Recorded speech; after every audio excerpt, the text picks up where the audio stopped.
And welcome to another episode of Experts Speak. I'm Michael DeLon, and today I am talking with a good friend of mine, Mr. Colin Ryan. Colin, thanks for being with me today. Hi, Michael. Great to be here. Man, it's always fun to be with you because you bring humor and laughter and a smile to my face all the time. Colin and I are in a mastermind group together. And I met him, I don't know, last year sometime, and we've just kind of connected. He's great. I call Colin. I don't know if you know this or not, Colin. I call you the funny money man, and I do that for a reason because Colin is a speaker. He trains speakers, he trains authors, business owners how to speak better. But he really cut his teeth giving presentations about money to, I think, college kids. But he does it from a comedic standpoint. So he's a comedian who talks about money to make it funny. Hence, you're the funny money man. And to Colin, I just want to dig into how we can do some presentations more compellingly and how to use humor properly so that our audience actually engage. But before we get there, unpack a little bit for our audience who you are and how did you become this funny money man? Yeah, I mean, I think a fair way to tell you that story is just to ask, have you ever needed money so bad you took a job and then you thought I don't know if I'm cut out for this. Yeah. And that was my experience. I was about 29 years old. I'd been a struggling journalist. I always wanted to be a creative type of individual, and I was basically an office worker. I was really not able to have the kind of career I wanted, and I saw a job description for some credit union hiring a financial literacy speaker for high school students. Okay. And this is almost too good to be true, Michael. The first thing I did was I Wikipedia'd financial literacy. What is that? Yeah. This became my career for 11 years, but it started with me going, what is that? And of course, it just means managing money, right? And so I started talking to high school students, and I quickly discovered I wanted to be a speaker. I had the love for my audience. I had the passion for my material. And I think that I knew something very important about my subject from the presenter side, which is that my audience doesn't get it yet. And I use the word yet because your audience is not dumb. Right. They're not ignoring you for no good reason. They don't dislike you automatically. They just don't yet know why they should care about your message. Yeah. And I think that, from that lens, I became a very creative and effective presenter. And I like to say, I cut my teeth, teaching the driest subject possible to, high school students, the toughest audience you got. Right. Well, especially about money. Who cares about money? Gosh. Who cares about Besides money? My first speech was on retirement to sophomores in high school. That's compelling. Come on. Is this a joke? Yeah. Can I go get a root canal? Thank you. Right. Well, that's hilarious. But I share that because, there was, I think this is an important concept for all of us to keep in mind, is that your audience is not dumb. They just might not get it yet. And because you already get it, you might be a little bit intimidating when you talk from your expertise. They may have never talked about this subject with anyone before. And so for you to come in, not only as an expert, but also as an approachable expert, someone who cares, you're going to create a deeper connection with your audience, and you're going to get the thing you want, right? Whether it's sales or signups, because they feel like they can talk to you, they can open up with you, right? Right. And that's really cool. I love the way you phrase that. They don't get it yet. And, from a business perspective, as we're doing presentations, whether it's online or in person, our audience, our prospect doesn't get it yet. And they need us to show up, to be on stage in a sense, right? And to communicate, because really that's, whether you're speaking on stage or doing a webinar or on a phone call, in a sense, it's all the same. It's a presentation. You are on stage, and your job there is to connect, to reveal yourself, to build common ground, and to take them on a journey per se. You've been able to do that, and you've used humor, obviously, because that's your background. Not everybody has that humor, but help us understand a little bit about how do you go about engaging an audience and being real with Yeah. your audiences, so that we can, because I mean, I always tell people, if you walk into a party, what do? You find somebody and you start asking common ground questions. We got to find a comfort Yep. level. Same thing happens Yep. when we're doing presentations, right? 100%. And I love that you used the word humor. So let's dig into that first. I did 5 years of stand-up comedy, and through that process, I primarily used it for professional development. I didn't aspire to be a professional comedian. And I also recognized something very important early on. Comedy is not the same as humor. Comedy is a memorized performance involving punchlines that is meant to get laughs from like the widest audience possible, right? And I mean, I could talk all day about comedy and what I experience and the comedians I love, but humor is like, for the other 99% of the population, all humor is figuring out how to lift up your audience, how to find that common ground, and how to just approach that from a place of positiveness, hopefulness, and playfulness. So when I talk to audiences about money, there is a premise. All great humor starts with a great premise, right? Yeah. You know, marriage is tricky because we have completely different brains, right? You know, you can go somewhere with that, or airplane travel is awkward and exhausting, and you can go somewhere with that that is quite funny. The premise that I've noticed is that everybody wants to talk about money once they feel safe. And when they feel safe, they are willing to share their common ground experience, which is that we've all learned a hard lesson Yeah. about money. And so what I do is I go in with vulnerability, with a big smile on my face, with a lot of humor and kindness. And I tell my mistakes. And then I say, did anyone learn a hard lesson about money? And I wait and I smile. And after 4 seconds, yeah, your hand is up, right? People raise their hands, people share these very genuine, authentic stories. And then I just kind of go, did you notice that everyone in the room really appreciated that you shared that made us all feel more relief, that we, like, you lifted us up. So So you that's humor. If it's funny, great. But more importantly, it's about lifting up your audience, creating a positive energy. And once they share like that, then you go, cool, let's figure out where we go next. Yeah. So you gave me a new phrase. I'm going to have to trademark this one. Transparency precedes trust. Oh, I love that. Okay. Because you said it. My wife and I were missionaries for 10 years to the family, right? And we had to raise our own financial support. So we'd come into you and your wife and say, hey, Colin, here's what we're doing. We would walk into your house, build a little bit of rapport, and then we would just spill our guts about our marriage and the challenges we had in the first 5 years and how God transformed us. And as soon as we did that, you and your wife had the freedom and the trust to go, oh, well, here's what we're dealing with. Yeah, right. And we bonded. 100%. Same thing happens. And I think business owners, too many times, speakers, authors, whatever, we hold back. We're scared to share that vulnerability because we think they're going to think negatively of us. Quite the opposite happens, right?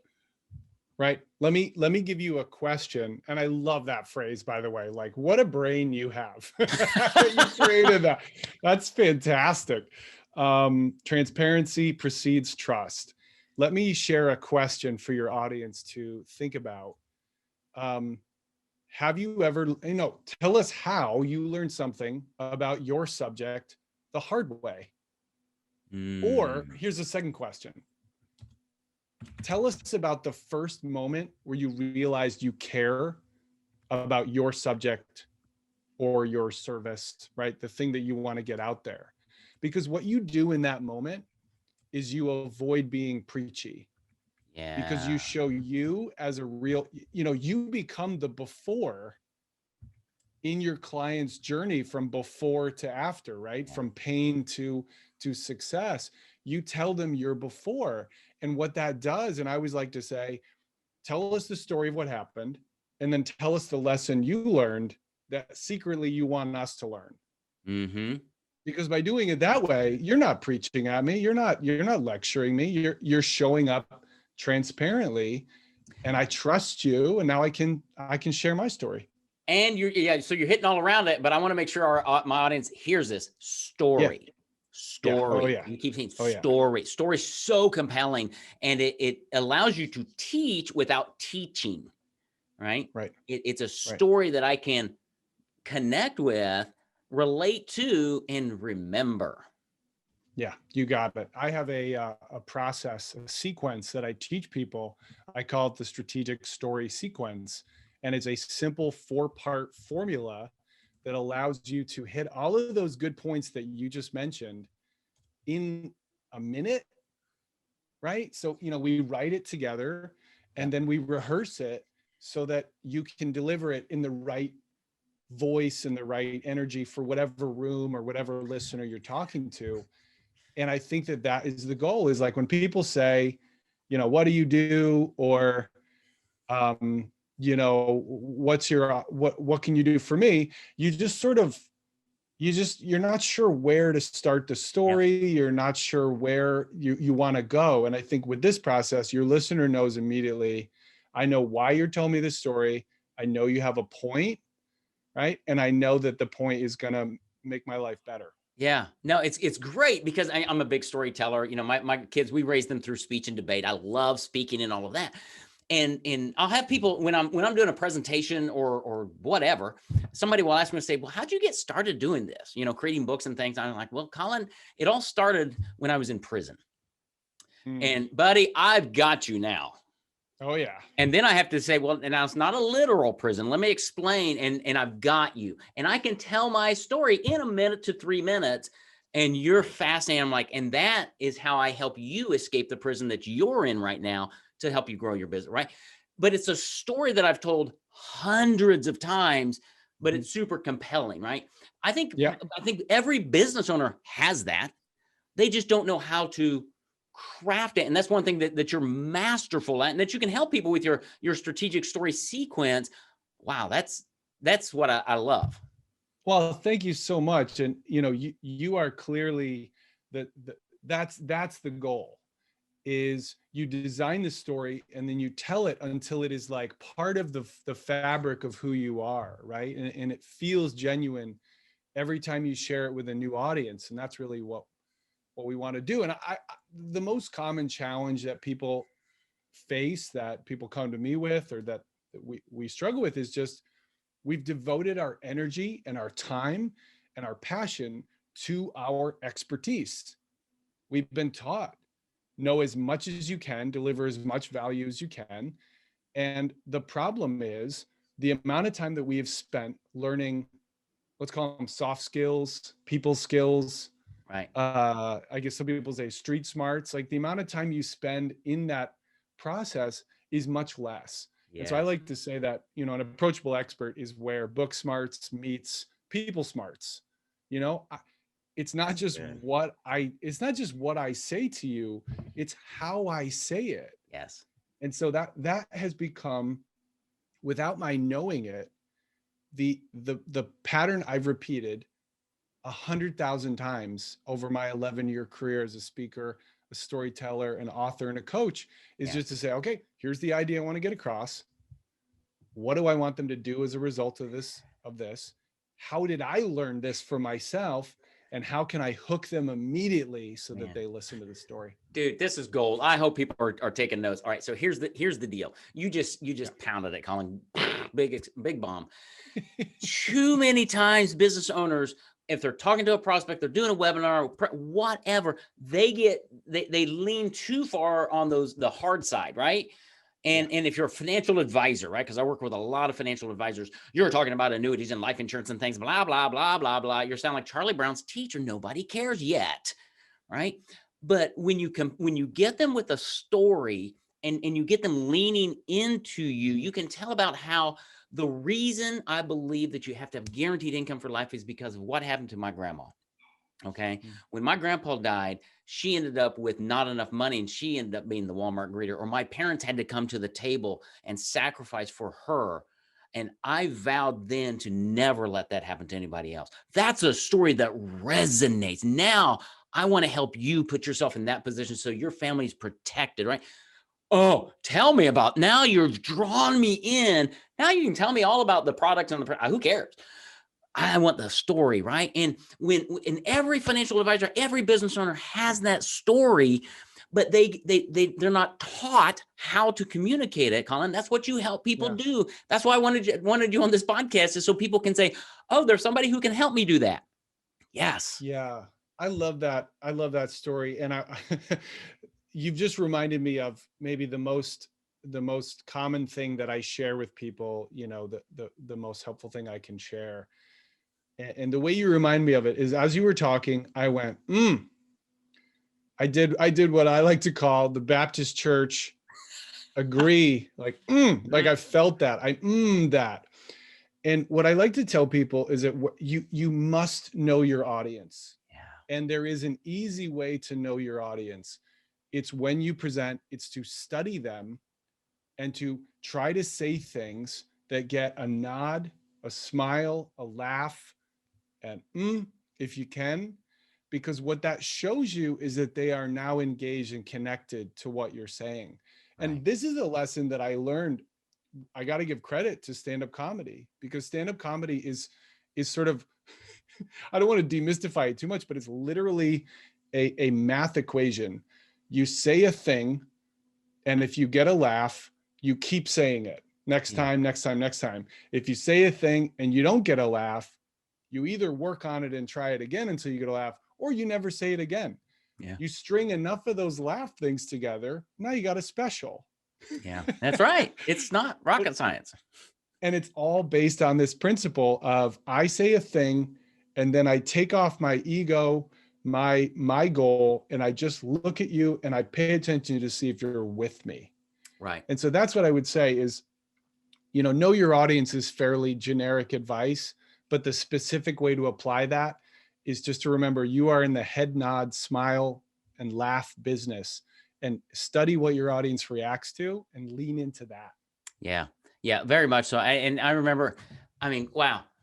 Who you're going to remember more from and walk away feeling better about is the college professor who's teaching you something about history, who's boring as all get out, or you go to a fluffy comedian, right? Fluffy, what's his? I don't even know his name. Fluffy, the big guy.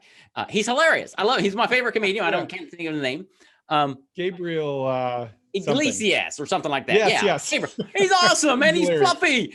I just, every time I watch him, I can watch him for 15 minutes and go, I love Fluffy. I can't wait to see him, right? And I remember some of his things, but I like him. I feel good about him. And as we do presentations, most of the logical stuff that we share, people are going to forget.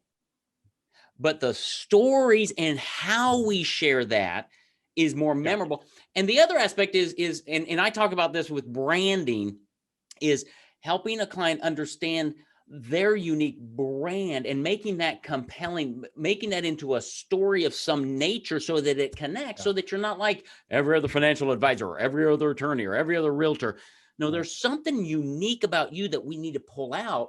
That becomes your story, your lead, so that when the Chamber of Commerce calls you and says, hey, Colin, we had somebody drop out a speaker. Can you fill in today at noon? You can go, absolutely, because I know my story and I've got my pitch, right? It makes it so much easier.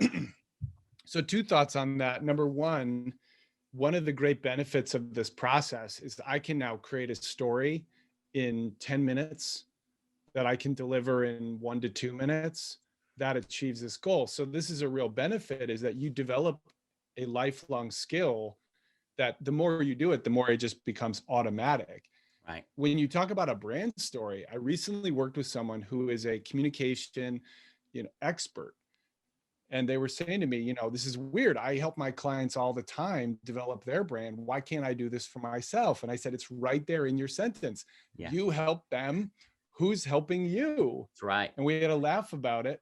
And in this case, I thought this would be helpful for your audience to consider.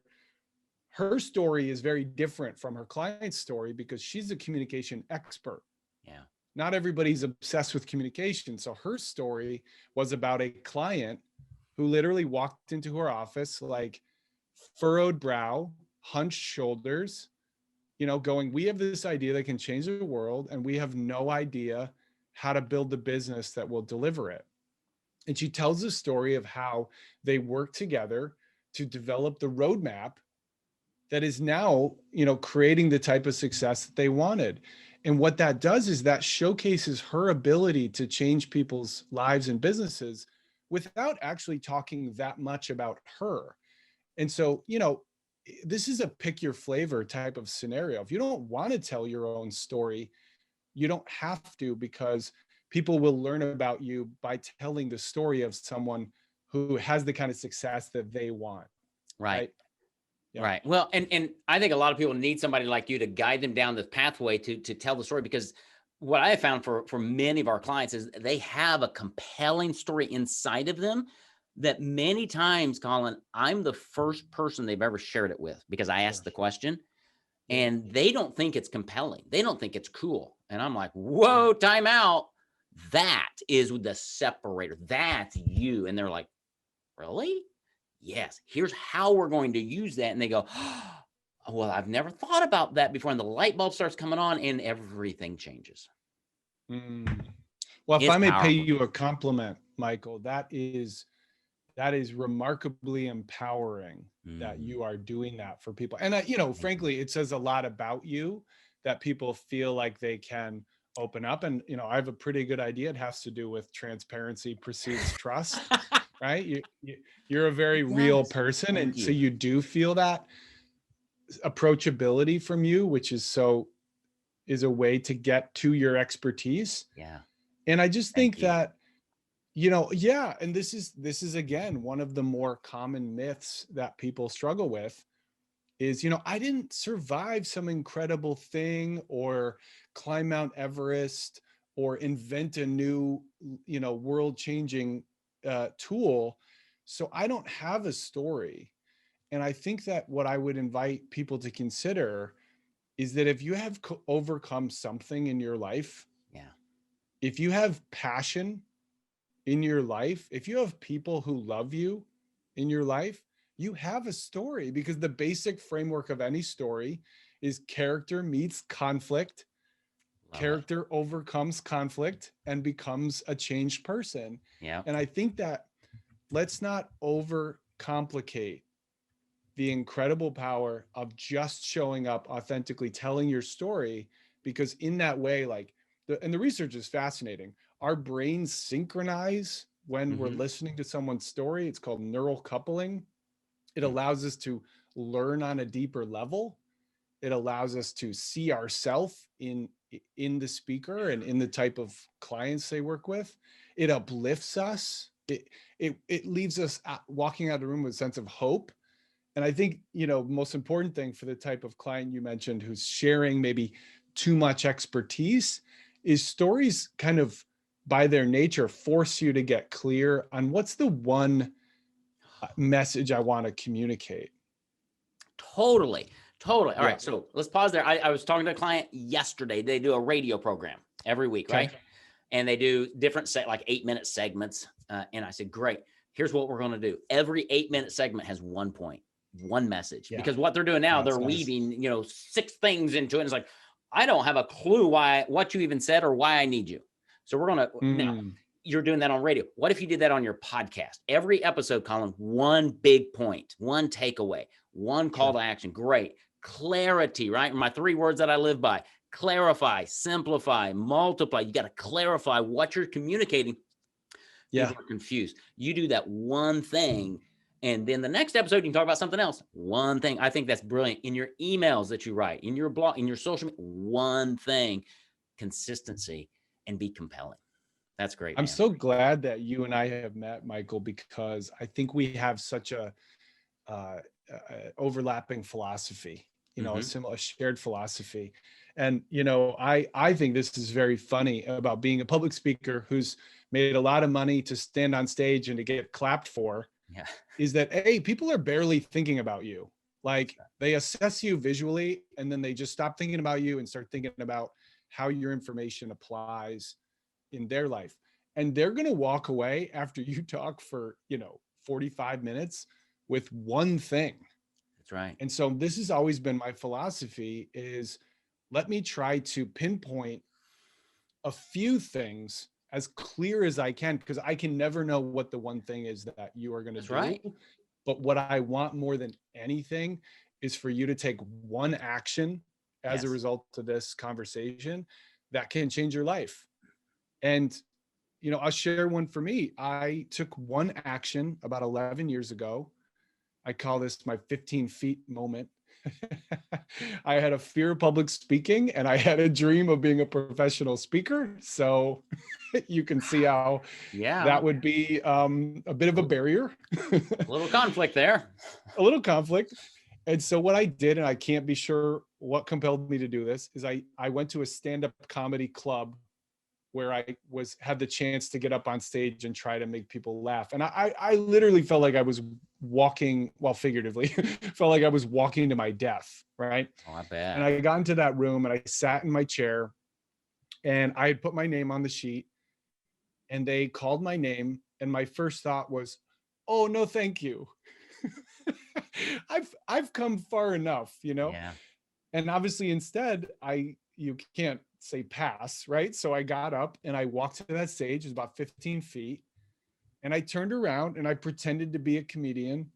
And all I really did was I told a story from my own life that felt real and funny. And people laughed. And in that moment, I changed every paradigm I had on what was possible for me. And so when I think about my audience, what I want them to do is to identify their 15 feet, one step. What is the strategic risk they can take in their life that could lead to a big reward? That's great. And so I've got a client who's writing a book right now all about the stories that we tell ourselves. Yeah. And how to change those stories, because those stories limit us, right? You were telling yourself a story. You broke through with that 15 feet. Now you started telling yourself a new story. Powerful. Totally. Think about how powerful it is when you're speaking or presenting, when you tell a story that helps your audience change the story they've told themselves. Changes everything, right? Stories are super powerful. You have to know how to tell them well. Right. And that's what you help people do. I'm sure your strategic story sequence really helps people. We just blew over earlier. Let's pause here. Going back to your book, you're an author of a couple books. You've got this one called A Comedic Guide to Money, which I really love that title, by the way. Thank you. Who should read that? I mean, is that for college kids or is that for anybody? Yes. So that is a book that is an extension of my message. I primarily serve a college, young professional audience, college educators, college staff. And that book, the whole design was to give you a low cost guide that allows you to take the journey based on the, little time that you spent with me. It allowed me to stop trying to teach everything I could about money in an hour, which is, as we just said, counterproductive. Which, by the way, is a good reason everybody should have their own book. So go ahead. You're right. Get a plug in there. Yeah, but you're right. It absolutely changed my speaking possibilities because I could reduce what I shared on stage. I could bring the audience in more because I had this resource. I also sell large volumes of this book to clients who will use it to promote my talk. And yes, the book is for young people. It's sort of a first date with finance. If you know someone in your life who does not get it yet when it comes to money, I think this is, a perfect resource for them. It's available on Amazon. But what I can say for your audience as well, I know you have a lot of financial advisors. The voice that this is written in is exactly what we've been talking about. It's this approachable, expert style of communicating. And what this does is it gives you some really good techniques that I use over and over. And I'm happy to give you one or two of those techniques if that's just throw it out there. Yeah, that'd be great. So we mentioned the preachiness trap earlier. Especially with finance. My goodness, you're an adult talking to potential, in this example, someone younger, Or look, if you're any financial expert and you're talking to somebody that, there's a differential between your knowledge and theirs Totally. potentially. Yep. So rather than lecturing them, tell the story of your biggest mistake with money and what you learned from it. And my favorite question to ask financial experts is, tell us your first car and what it taught you about money. Mm. And the stories are incredible. And I get people to share these stories in front of, an audience of 500 of their peers, because it taps into this universal experience of those first steps that you took in the beginning of your adult life. And it also allows you to reframe what might have been a huge mistake as a huge lesson. Yeah. I think that is it's a tool I use in my book over and over. The author and speaker Brene Brown does this brilliantly. In any of her books, she shares the idea she wants to teach you. She talks about how she never thought it was worth considering. It was a total load of crap until an epiphany moment. Yeah. So she's teaching you constantly without ever saying, you need to know this. She's saying, I need to know this. And what you hear is like, oh, well, me too, That's great. And I just think it's a different way to approach it. Well, it is, but go ahead. What you just gave there is a model. You just gave a model that anybody listening could take that exact model that Renee does and say, okay, just do it, fill in the blanks and start. And that's all you have to do. Obviously, Colin's there. You can reach out to Colin. All of your information's in my show notes and things, but you can reach out to him and he's got a coaching program he can take you through, but it's a model. He just gave it to you. Go back and re-listen to it. It's not rocket science, but it's so compelling. It's so much more fun. What if you were doing a webinar and you started the webinar with a compelling story like that? And what I like to do is, we called it lampshading in speech and debate, is I would tell you, I say, Colin, I got started on this when I was in prison. Okay. Now I wasn't in literal prison. I was in an emotional prison because of a job that I hated. And I'm going to tell you that story in a minute. But first, let me talk about this. What I've done is I've effectively opened a window in your mind that you're dying to see the answer. What happened with prison? When I'm going to tell you something else, and then I'm going to come back and I'm going to close that window. Right.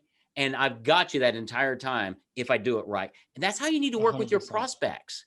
Is open 100%. Those windows, lead them, close the window, and say, you know what, let's sit down and have a conversation about your retirement and how we can help you. Boom, you're done. Your response rate's going to go up from what it is now because you're not as logical and drilling me like a professor. You're engaging me with the story that I resonate with. Story is so powerful. It is so powerful. And you and I are blessed. We're gifted. We can do this, right? It comes more naturally to us for some reason. But a lot of business owners aren't. They don't. They hit that brick wall. And even if you give them the formula, they're like, I don't know. That's why I want people to reach out to you, Colin, and say, just help me out. What do you have? You got a book I can read. You got a program I can go through. You got help coach me, because it's not like you're going to hire a Colin to coach you for the next 18 years, right? And it's not like you're going to want to be a stand-up comic.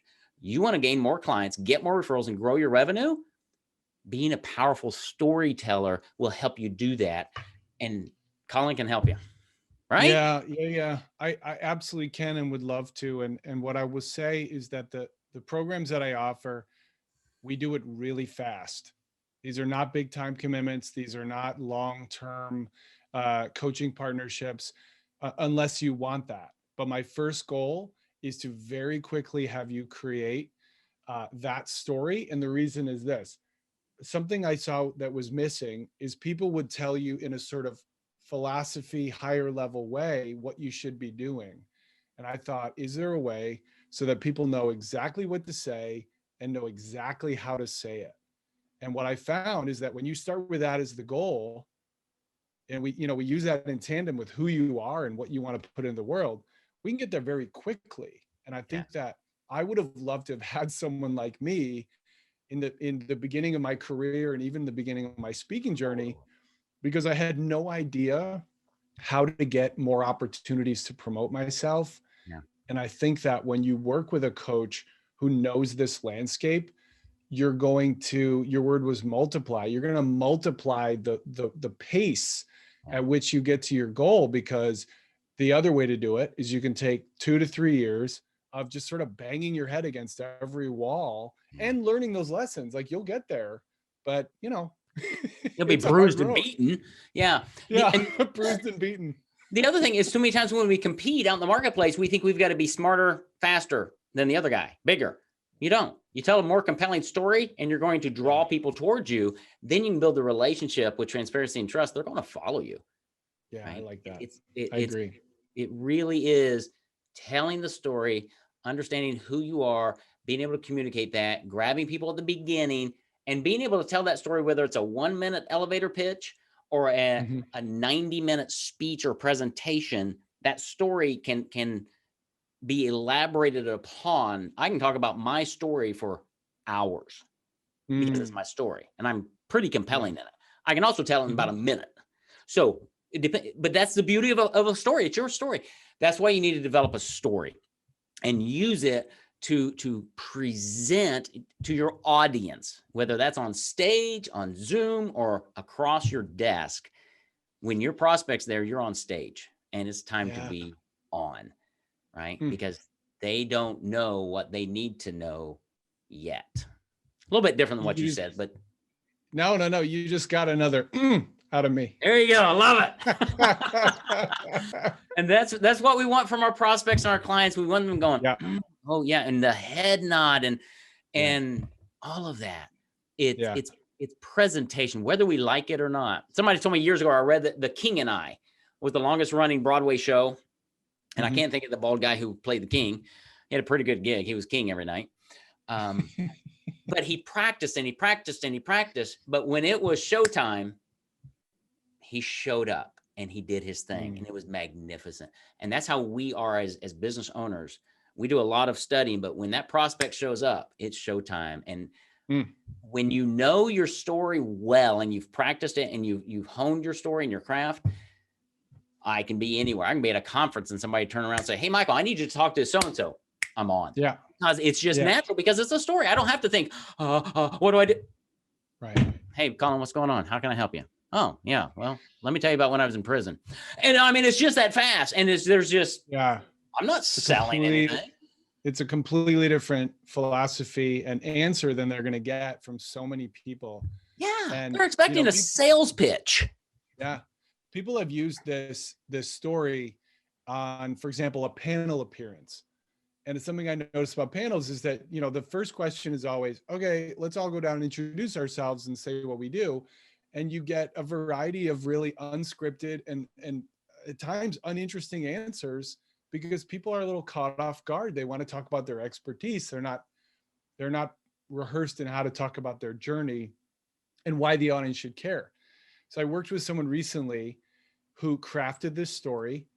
And when it was her turn, she shared a story about an experience she had in middle school where she was left out of a project that she had helped create.